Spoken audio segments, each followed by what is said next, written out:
Cricket के इतिहास में खेली गई एक ऐसी दर्दनाक सीरीज जिसके बारे में ऑस्ट्रेलिया बात करना तो दूर सोचना भी नहीं चाहता। कहानी एक ऐसी सीरीज की जिसमें भारतीय टीम को दो कोहिनूर और मॉडर्न एरा के दो सबसे अच्छे और दो सबसे बड़े बल्लेबाज मिले थे। या कहूं इस सीरीज में एक खिलाड़ी का तो पुनर्जन्म हुआ था, उसका नाम था रोहित शर्मा। तो दूसरा अपनी साख से लड़ाई लड़ते हुए खुद पर स्ट्राइक रेट के लिए उठ रहे सवालों पर विराम चिन्ह लगाकर लोगों के मुंह में ताला जड़ने का काम किया था। नाम था विराट किंग कोहली। इस एक सीरीज ने दो बल्लेबाजों के नामों को बदल कर रख दिया था। एक का नाम अब विराट से Virat the run machine Kohli, तो वहीं दूसरे का नाम रोहित से द हिटमैन शर्मा पड़ चुका था।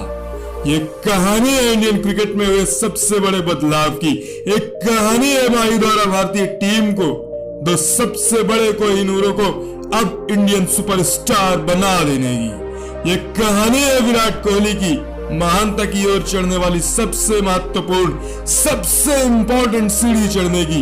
ये कहानी है रोहित शर्मा के एलिगेंस और क्लास के प्रदर्शन की, जिसे आज मैं आपके सामने लेकर हाजिर हूं।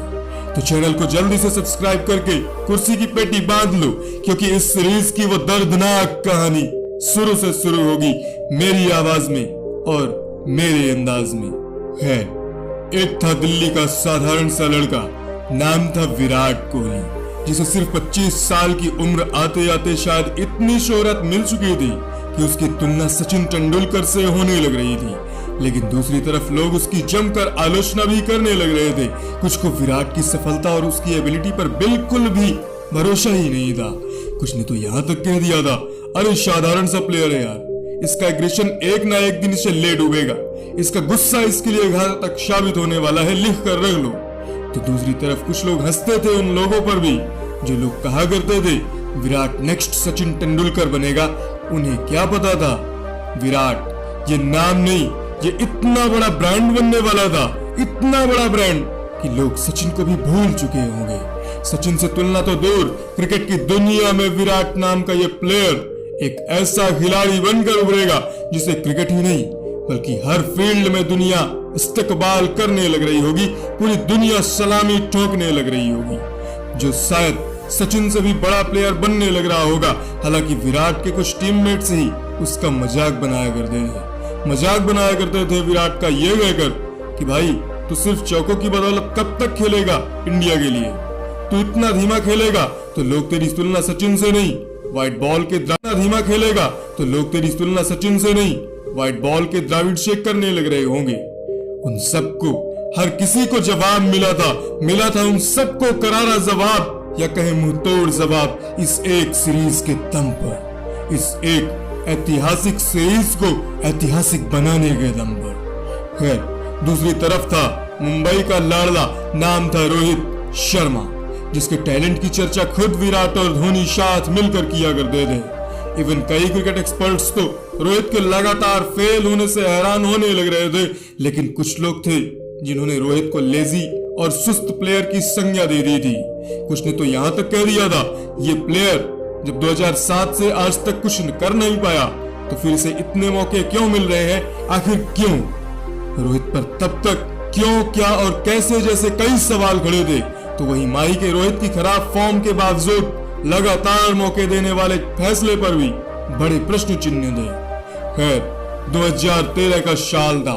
ऑस्ट्रेलियाई टीम से माही के नेतृत्व वाली भारतीय टीम ने टेस्ट में 4-0 के बदले अपनी सरजमी पर ऑस्ट्रेलिया को 4-0 के ही अंतर से रोंदते हुए बता दिया था ये न्यू टीम इंडिया है बॉस, जो अब ऑस्ट्रेलियाई डोमिनेंस को कौड़ी के भाव भी नहीं तोलने वाली। बारी थी 2012 के साल में भारतीय टीम के सीबी सीरीज में ऑस्ट्रेलिया से लगातार हार का बदला लेने की। ऑस्ट्रेलियाई टीम पूरी तैयारियों के साथ 7 मैचेस की वनडे सीरीज खेलने भारत की सरजमी पर आई थी।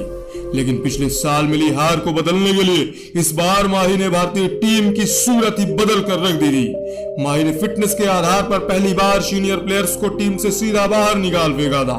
अब भारतीय टीम न्यू एरा के बदलाव के दौर से गुजर रही थी भारतीय टीम संपूर्ण बदलाव से। अब सचिन सहवाग की जगह ओपनिंग शिखर और रोहित करने लग रहे थे, तो वहीं 3 नंबर को विराट ने अपने नाम कर लिया था, जिसकी तरफ कोई मुड़कर भी देख नहीं सकता था। अब भारतीय टीम के पास अश्विन और जडेजा की जोड़ी अपने अवतार में कहर बरपाने के लिए पूरी तरह से तैयार खड़ी थी भारतीय टीम पूरी तरह से, और शायद तैयार थी धोनी की टीम को चलाने की नई रणनीति और शायद नई राजनीति। खैर, भारत और ऑस्ट्रेलिया की टीमें पहले वनडे के लिए महाराष्ट्र क्रिकेट एसोसिएशन पुणे के मैदान में पूरे जोश व जुनून के साथ एक दूसरे के सामने खड़ी थी ऑस्ट्रेलियाई यंग टीम, तो दूसरी तरफ न्यू एरा की नई जंग लड़ने और उसे फतेह करने के उद्देश्य से आई थी भारतीय यंग ब्रिगेड। धीमी पिच पर ऑस्ट्रेलियाई कप्तान जॉर्ज बेली ने टॉस जीतकर पहले बल्लेबाजी का फैसला किया। फिल ह्यूज, आरोन फिंच और खुद कप्तान जॉर्ज बेली की शानदार बल्लेबाजी की बदौलत ऑस्ट्रेलिया ने भारत के सामने 305 रनों का लक्ष्य रख दिया। लेकिन भारत की तरफ से विराट और रोहित के अलावा कोई भी बल्लेबाज कुछ भी खास न कर सका। जहां रोहित ने 42 रन बनाए तो वहीं विराट ने 61 रन ठोके। एक तरफ विराट अकेले लड़ाई लड़ते रहे, लेकिन उनका साथ देने को कोई भी इंडियन खिलाड़ी तैयार ना हुआ। लिहाजा ये मैच भारतीय टीम 72 रनों के बड़े मार्जिन से हार गई। ये हार चुभने वाली थी। इस हार ने भारतीय यंग ब्रिगेड को मानो नींद से जगा दिया विराट और रोहित के अंदर के बीस्ट को भी। अगला मैच ऑस्ट्रेलिया के लिए काल बनकर सामने आया विराट और रोहित का वो भयंकर रूप जिसे देखकर ऑस्ट्रेलियाई टीम की नाड़ी थर्रा उठी थी।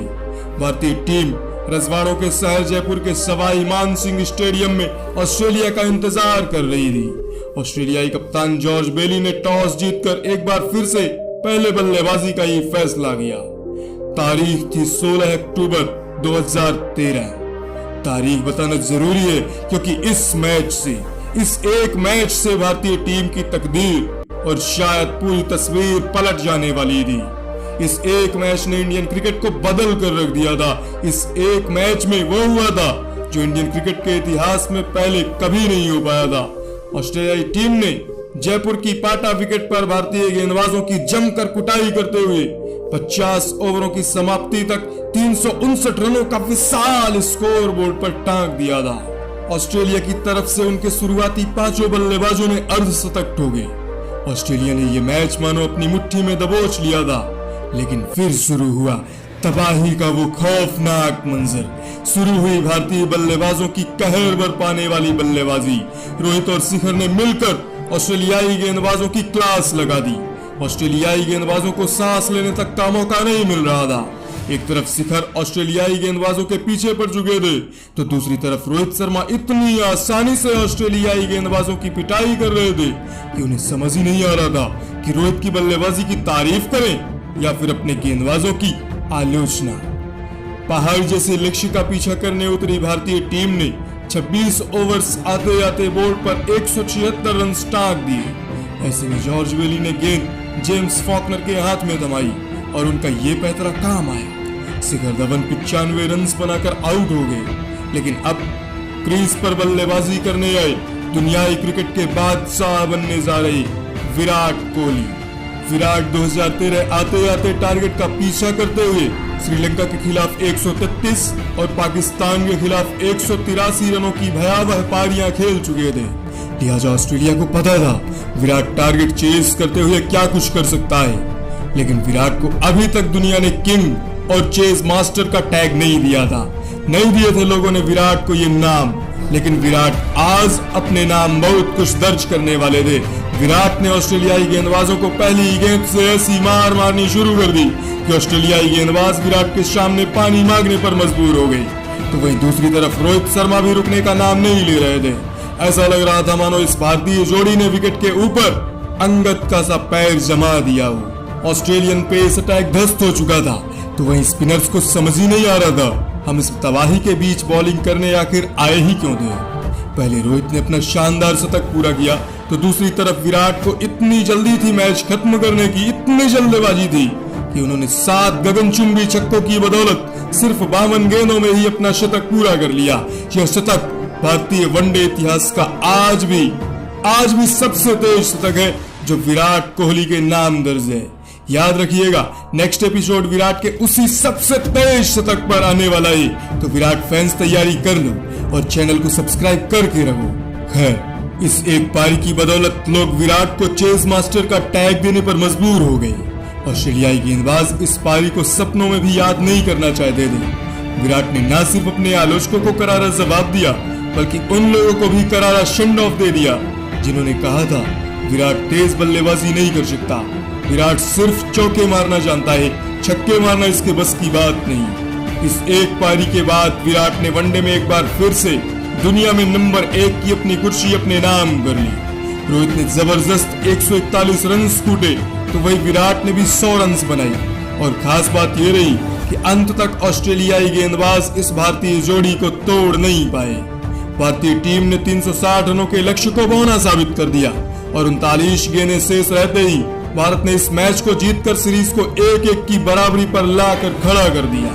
एक साधारण सी लग रही सीरीज अब न्यू एरा की एक असाधारण सीरीज में तब्दील हो चुकी थी उन सब की दलीलें जिन्होंने कहा था भारतीय टीम सचिन, सहवाग, गंभीर, हरभजन और जहीर के बिना ज्यादा दिन तक विश्व क्रिकेट में टिक नहीं पाएगी।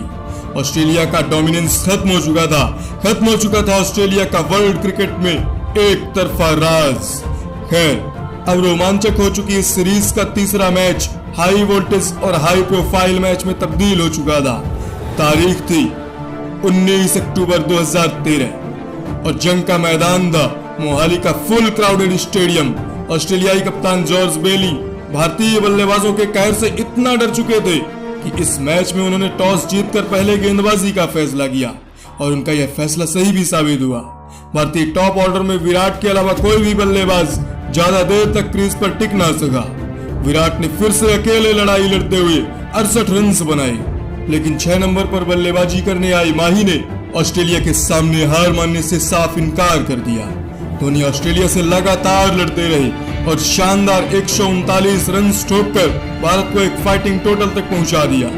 ऑस्ट्रेलिया के सामने लक्ष्य था 304 रन और ओवर थे पूरे 50। टारगेट चेस करने आई ऑस्ट्रेलियाई टीम ने कोई गलती नहीं की और जेम्स फॉकनर की जादुई बल्लेबाजी से 304 रनों के लक्ष्य को आखिरी ओवर में हासिल कर लिया। फॉकनर ने सिर्फ 29 गेंदों में 64 रन बनाकर भारत के जबड़े से जीत छीन ली और ऑस्ट्रेलिया को 7 मैचों की सीरीज में 2-1 से बढ़त दिला दी थी। यह सीरीज अब काफी रोमांचक मोड़ ले चुकी थी। एक तरफ भारतीय टीम अच्छा प्रदर्शन तो कर रही थी, लेकिन ऑस्ट्रेलियाई टीम भी हार मानने को बिल्कुल भी तैयार नहीं थी। सीरीज का चौथा और 5वां मैच बारिश की भेंट चढ़ गया। सीरीज के रिजल्ट का इंतजार बढ़ता चला गया। लोग भगवान से प्रार्थना करने लग रहे थे इस सीरीज के लिए, इस एक सीरीज के रिजल्ट्स के लिए। लोगों की प्रार्थना काम आई।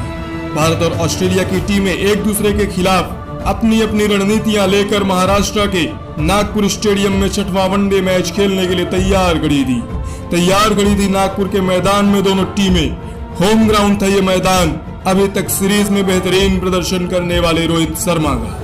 फिर गया भारतीय कप्तान महेंद्र सिंह धोनी ने टॉस जीतकर पहले गेंदबाजी का फैसला किया। सीरीज में बने रहने के लिए भारत को यह मैच किसी भी हालात में जीतना जरूरी था। लिहाजा दोनों ही टीमें अपने पूरे जोश और जुनून के साथ एक दूसरे को कड़ी टक्कर देने के लिए एक दूसरे के सामने खड़ी हुई थी।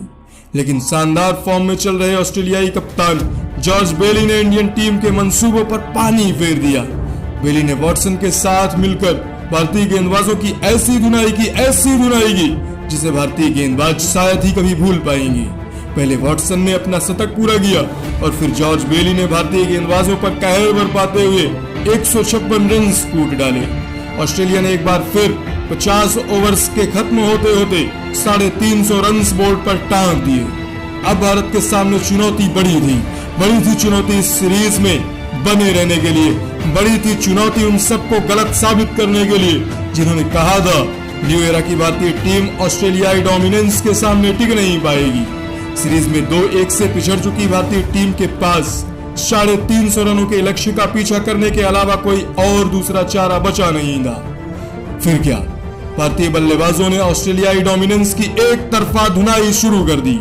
एक बार फिर से शिखर धवन और रोहित शर्मा ने ऑस्ट्रेलियाई गेंदबाजों की धज्जियां उड़ा दी।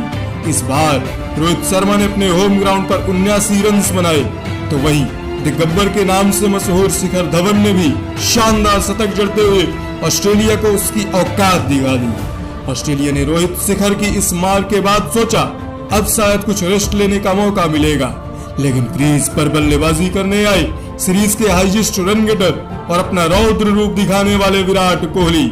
विराट ने ऑस्ट्रेलिया सहित पूरी दुनिया की उन सारी अटकलों को सिरे से खारिज कर दिया कि विराट तेज नहीं खेल सकता। विराट ने ना सिर्फ तेजी से रन्स बनाने स्टार्ट किए बल्कि ऑस्ट्रेलियाई गेंदबाजों की गेंदबाजी से मजाक करने लग गए। ऑस्ट्रेलियाई गेंदबाजों के सारे सपने चकनाचूर हो गए। विराट ने एक बार फिर से सिर्फ 66 गेंदों में 18 गोली की रफ्तार से निकल जाने वाले चौकों की मदद से 115 रन ठोक डाले। ऑस्ट्रेलिया एक बार फिर से भारतीय बल्लेबाजों के सामने क्लब क्रिकेट खेलने वाली गेंदबाजी साबित हुई। विराट को अब बेहिचक हर किसी ने कहा था हमें नया किंग मिल चुका है। लोगों ने विराट की तुलना सचिन से नहीं अपने स्वैग के लिए मशहूर और गेंदबाजों से मजाक करते हुए उनकी धज्जियां उड़ा डालने वाले वेस्ट इंडीज के दिग्गज और वनडे इतिहास के शायद सबसे बड़े बल्लेबाज सर विवियन रिचर्ड्स से करना स्टार्ट कर दिया। इस पारी के बाद सर विव रिचर्ड्स ने भी कह दिया था विराट कोहली में मुझे अपनी खुद की छाप दिखाई पड़ती है।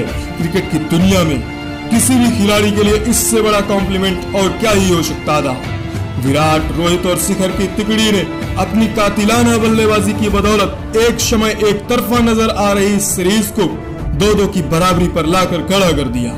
अब बारी थी फाइनल फ्रंटियर की, बारी थी सीरीज डिसाइडर वाले एक मैच की, बारी थी इंडियंस की अपनी पुराना हिसाब बराबर करने की। सीरीज का आखिरी मैच खेलने दोनों टीमें गेंदबाजों के लिए नर्क कहे जाने वाले मैदान बेंगलुरु के एम चिन्नास्वामी स्टेडियम में पहुंची। हर किसी को पता था इस सीरीज का आखिरी एपिसोड ब्लॉकबस्टर होने वाला था, लिहाजा पूरा ग्राउंड दर्शकों से खचाखच भरा हुआ था। लेकिन माही टॉस हार गई। सीरीज में अभी तक चेस करने वाली टीम का पलड़ा भारी नजर आ रहा था, लिहाजा ऑस्ट्रेलियाई कप्तान जॉर्ज बेली ने टॉस जीतकर पहले गेंदबाजी का फैसला किया।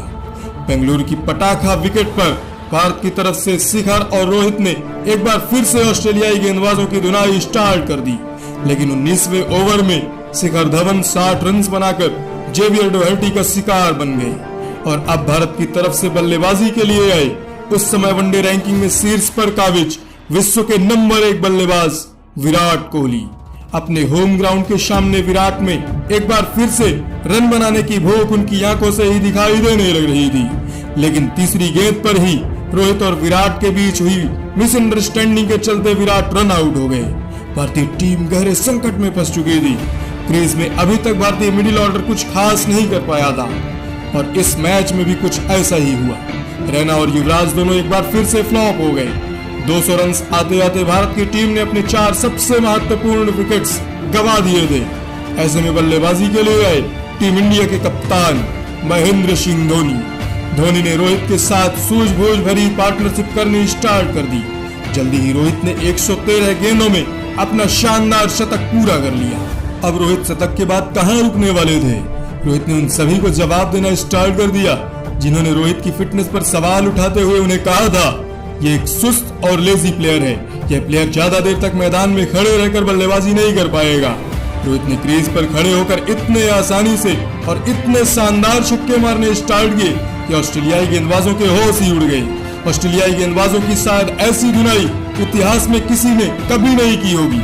रोहित ने 16 गगनचुंबी छक्के जड़ते हुए न सिर्फ भारत का स्कोर 350 रन के पार पहुंचा दिया, बल्कि अपना वनडे करियर का पहला दोहरा शतक भी जड़ दिया।